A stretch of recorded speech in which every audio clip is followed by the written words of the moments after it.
اليوم اجى لعنا The Little Engineer على السكول كرمال يعلمونا كم شغلة about programming, about rebuilding Beirut. This workshop inspired me to become the little engineer of my school. Beirut have always been a safe place for me that inspired me in many things.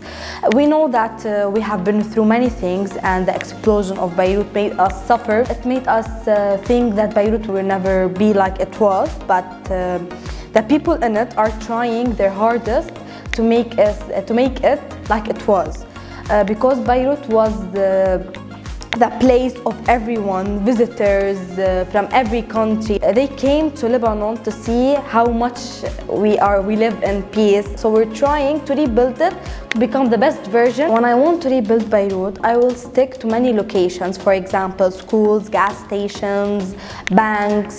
We should have people who build on it, who try to complete it. Not people who just want to work on it. People that are inspired by Beirut.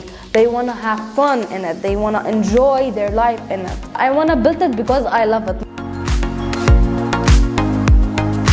احنا بلشنا البروجرامينج وبلشنا نمشي ستيب باي ستيب، نروح ستيشن باي ستيشن، واخر شيء كنا عم نحاول نمشي وكنا عم نواجه شوية صعوبات لقدرنا نخلصها، وكان شوي في هاردوير بالموضوع، اما قدرنا اخر شيء نخلص الستيشنز كلهم ونخلص الماب كلها.